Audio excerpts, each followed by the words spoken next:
She leaned closer, her voice barely a whisper, "This is unprofessional." My heart raced, but I couldn't stop myself from asking. "Then why are you smiling?" The first time I noticed it, it was so small that anyone else might have brushed it off. But when you work closely with someone every day, you start to recognize the subtle shifts, the difference between routine politeness and something warmer, softer, harder to ignore. She was my boss, the kind of woman who walked into a room and instantly commanded it. Her voice was measured, her posture flawless, her dark hair always pinned back in a way that looked effortless yet precise. At 22, I had barely begun to figure myself out, while she carried the calm authority of someone who had built herself brick by brick, year after year. That night, the office was quiet, the steady hum of the air conditioner the only sound filling the empty space. Most people had already left, their chairs pushed in, computer screens gone dark. I was buried in a late report, the glow of my monitor reflecting off the glass walls. I didn't even hear her approach until her presence was beside me, soft perfume, steady footsteps, the faint rustle of her blouse as she leaned over. She bent just slightly, pointing at a line on the screen, her hand brushing my shoulder in the process. It wasn't deliberate, I don't think it was, but my whole body felt that touch, like a pulse beneath my skin. Her finger lingered on the screen longer than necessary, and I couldn't help but notice how close her arm was to mine, how her sleeve brushed against me whenever she shifted. My chest tightened with something unspoken, something I wasn't ready to name. I forced myself to focus on her words, the way she explained the correction in that calm, even tone. But what stayed with me wasn't the content, it was the closeness, the warmth, the awareness that we were the only two people left in that office. When she finally straightened, her hand slipped away, leaving behind a quiet absence I felt too strongly. She smiled faintly, polite, professional, but with a softness I hadn't seen before. For a moment, it felt less like a boss correcting an employee and more like her letting a piece of herself show, a piece not bound by titles or roles. That was the first crack in the mask. And once you see a crack, you can't unsee it. The next day, she suggested we take a quick break. Just the two of us. It was casual enough, she said it the way anyone might invite a colleague for coffee, but the way her eyes lingered on mine made it feel different. We stepped out of the office and into the quiet cafe across the street, the kind of place that always smelled of roasted beans and warm pastries. She ordered her drink with the ease of someone who'd done this 1,000 times, while I stumbled over mine, still half distracted by the fact that I was sitting across from my boss, outside of work, in the glow of soft cafe light. At first, the conversation was polite, about deadlines, about the team, about schedules, but somewhere between her second sip and my awkward laugh, the wall between us shifted. She asked about my life, not as an employer, but as a person. My ambitions, my family, even what I did when I couldn't sleep at night. Her eyes, usually sharp and assessing, softened when I spoke. And when she shared her own stories, I realized how much she usually kept hidden. She told me about late nights in her apartment, staring at the ceiling, wondering if success was worth the solitude it sometimes demanded. There was a hesitation in her voice when she admitted it, as though part of her knew she wasn't supposed to let me hear that.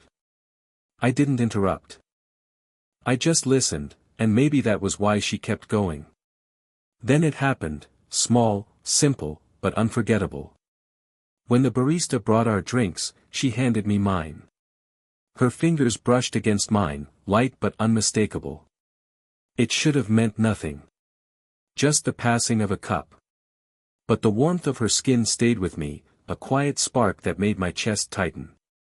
For a moment, neither of us spoke. The hum of the cafe surrounded us, the clinking of mugs, the low murmur of strangers, but all I felt was the silence between us, weighted and fragile. She recovered first, smiling in that practiced, composed way, but her laugh a few minutes later gave her away. It wasn't the polite laugh I'd heard in meetings. It was real. A little freer, a little brighter. And I couldn't help but notice the way it softened her whole face, the way her confidence turned almost vulnerable. That coffee break was supposed to be nothing. Yet when we walked back to the office, the space between us felt different. Lighter, warmer, and far more complicated than before. It was late again. The kind of late where the office felt almost abandoned, the world outside reduced to faint streetlights and the distant hum of traffic.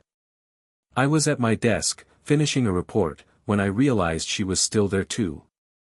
Her office door was open, the glow of her lamp spilling into the hallway. At first, we worked in silence, each lost in our own tasks. But the quiet wasn't empty, it carried a weight, a steady awareness that we weren't just co-workers working overtime. The air itself seemed to hum, as though it understood something we were both trying to ignore. Eventually, she walked over, heels soft against the carpet, and stood beside me. She leaned down to glance at the screen, her voice dropping lower than usual. "You've made progress." The warmth in her tone wasn't the usual clipped professionalism.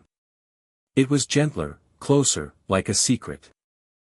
I looked up, and she was right there, close enough that I could see the faintest strands of hair that had slipped loose from her bun, close enough that her perfume lingered in the air between us. My chest tightened, my words stumbling before I could find them. And then, in that hushed, suspended moment, she whispered. Almost as though she was speaking to herself more than me. "This is unprofessional." The words hung between us like a line drawn in sand. A warning. A reminder. Yet the way she said it wasn't firm, it trembled at the edges, her eyes betraying something softer. I should have nodded, stepped back, let it go.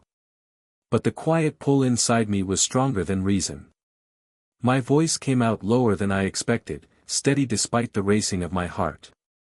"So why are you smiling?" Her lips parted, the faintest curve still there, undeniable. She froze for a breath, eyes locked with mine.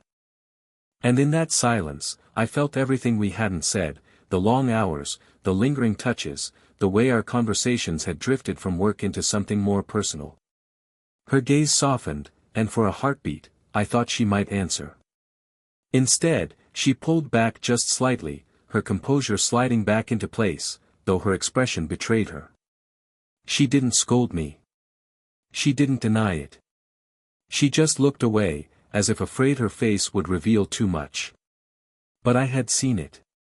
That fleeting smile. That moment where we both stopped pretending. And from then on, nothing between us felt the same. After that night, nothing looked different on the surface.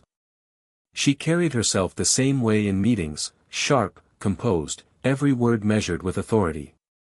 And I did my best to keep my focus, to play the role of the attentive employee. But beneath that polished exterior, something had shifted. It was in the silence more than anything. The pauses that lingered too long, the way her gaze sometimes caught mine in the middle of a crowded room. A fraction of a second, barely noticeable to anyone else, yet enough to make my stomach tighten. One afternoon, during a team presentation, she stood beside me as I explained the figures on the screen. Her presence was steady, commanding, but when she placed a hand lightly against my back, just above my waist, it was different. It wasn't a guiding touch, not the professional kind. It stayed for a heartbeat longer than necessary, her fingers warmed through the fabric of my shirt. The rest of the room carried on as if nothing happened. But my voice faltered for just a moment, my heart racing in a way I prayed no one could hear. She didn't look at me, didn't acknowledge what she'd done. But I could feel the imprint of her hand long after it slipped away. Later, in the break room, I caught her watching me when she thought no one else was paying attention. She wasn't smiling, not this time. Her expression was unreadable, as if she was wrestling with a question she couldn't bring herself to ask. When our eyes met, she quickly shifted her focus back to her coffee, but the silence between us filled the air heavier than words ever could. It was like we were both walking along a line, aware of its edge but unable to step back from it. Every glance, every accidental touch, carried an unspoken promise and an unspoken fear. I could sense her restraint in the way she straightened her shoulders when I walked by, the way her voice grew firmer whenever it risked softening. And yet, I also saw the flicker of something else, something she couldn't completely hide. Longing, maybe. Or loneliness. Or the quiet acknowledgement that she felt this pull too. We never spoke of it. We didn't need to. The silence itself said enough. And it was in those silences, heavier than any conversation, that I realized just how close we already were to crossing the line. It happened on a Thursday evening, long after the office had emptied. I had stayed behind to finish some edits, and I thought she had already left. But when I passed by her office, I saw the light still on. She was sitting at her desk, her jacket draped over the chair, hair slightly undone as though she had run her hands through it one too many times. For a moment, I hesitated at the door. She looked different, less like the untouchable leader I was used to and more like a woman carrying too much on her shoulders. She noticed me, and instead of the usual sharp acknowledgement, she exhaled softly and motioned for me to come in. "Sit," she said, but her voice didn't carry the same authority. It was lower, heavier, almost tired. I obeyed, unsure of what this moment was turning into. She stared at the papers on her desk, then finally admitted, "Sometimes I wonder how much longer I can keep this up." Her words weren't directed at me so much as spoken aloud to the room, but I could hear the strain in them. I stayed quiet, sensing she didn't need advice, she just needed someone to hear her. She spoke about the pressure, the expectations, the loneliness that came with always being the one in control. Her hands rubbed at her temples, her shoulders tightening as though the weight of her role was pressing down. Before I even thought about it, I reached across the desk and gently touched her wrist. "Hey," I said softly, "you don't always have to carry it alone." She froze, her eyes snapping to mine. For a moment, I thought she might pull away. But then, slowly, she let her hand relax beneath mine. Her skin was warm, her pulse steady yet vulnerable against my fingers. It was the smallest touch, but it felt like crossing into a place she didn't let anyone else see. The silence stretched, not uncomfortable this time, but fragile. She didn't move, didn't speak. She just allowed me to hold her hand there on the desk, her usual walls lowered, her strength traded for a fleeting moment of trust. When she finally withdrew, it wasn't abrupt. She slipped her hand back gently, almost reluctantly, her eyes still locked with mine. And in that look, I saw something unguarded, something tender she hadn't meant to show. That night, I realized she wasn't just my boss. She was a woman who, beneath all the composure, wanted to be seen. And for a fleeting moment, she had let me see her. It was late again, the office almost deserted, the glow of the desk lamps painting long shadows across the floor. There was a quietness tonight that felt different, thicker, heavier, almost expectant. I was stacking files when I realized she hadn't left yet. She was standing by the window, hands resting lightly on the sill, staring at the city lights like she was searching for answers she couldn't find. I approached slowly, my footsteps muffled against the carpet. She didn't turn at first. When she finally did, her eyes met mine, wide, uncertain, and for a moment, I caught the raw vulnerability she rarely allowed anyone to see. Neither of us spoke. Words would have ruined the tension, diluted it. We were too close, too aware of each other's presence. The months of subtle touches, lingering glances, and quiet coffee breaks had built to this silent crescendo. Then she whispered. Her voice barely carried, almost a tremor, "We can't." The words were a warning, a plea, but she didn't move away when I took a step closer. My pulse quickened, the air between us felt charged, taut. I reached out tentatively. My knuckles brushed against her cheek. The warmth of her skin beneath my fingertips made my chest tighten, a jolt that spoke louder than any confession. She tilted her head slightly, not recoiling, not encouraging, just there, caught between restraint and desire. Her breath hitched, subtle but undeniable, and for the first time, I felt like the careful masks we'd worn for months had dropped. The professional distance, the invisible barrier of boss and employee, dissolved in the space of a heartbeat. And yet, we didn't cross the line. She stepped back slightly, closing the distance, but her eyes never left mine. I could see the struggle within her, the longing, the restraint, the fear of consequences, and maybe, the relief that someone finally understood her. In that moment, I realized something important. This wasn't about acting on desire recklessly. It wasn't about breaking rules. It was about recognition, seeing each other, truly, beneath the titles, beyond the expectations. She lowered her gaze, and the tension lingered in the quiet room. I didn't speak, didn't move closer. Instead, I let the moment settle around us, heavy, intimate, and undeniable. When she finally whispered, almost inaudible, "You're too kind," I understood. It wasn't a rejection, it was a confession of trust, of connection, of restraint. And that night, I knew our bond had shifted irreversibly. The days that followed were quiet but charged, each moment between us heavy with the unspoken. We returned to our routines, interacted with colleagues, and attended meetings as if nothing had shifted. And yet, everything had changed. There was a subtle electricity in the air, small touches that lingered longer than necessary, eyes meeting across the room with a warmth that neither dared name aloud. One evening, after the office had emptied once again, she asked me to stay for a moment. There was no tension this time, no whispered warnings or careful glances. Instead, she looked at me fully, with a softness that made my chest tighten. "I've been thinking," she began, voice calm but laden with emotion, "about what's happened between us, and how careful we've both been." Her hands rested lightly on the edge of her desk, but the usual formality was gone. She was letting herself be seen. I listened quietly, feeling the weight of her words, the honesty beneath them.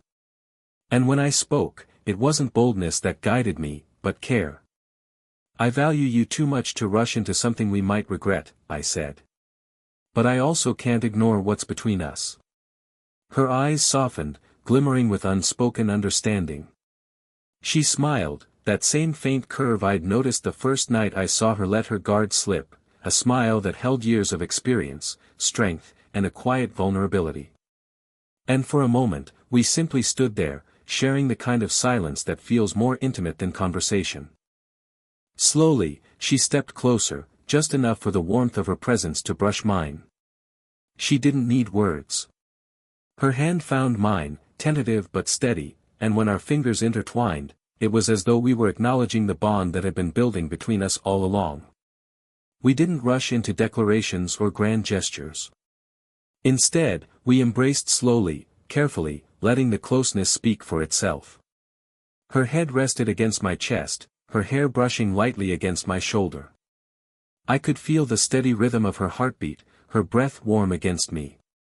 In that quiet, private moment, we understood each other completely, not as boss and employee, not as authority and subordinate, but as two people who had recognized something rare and real.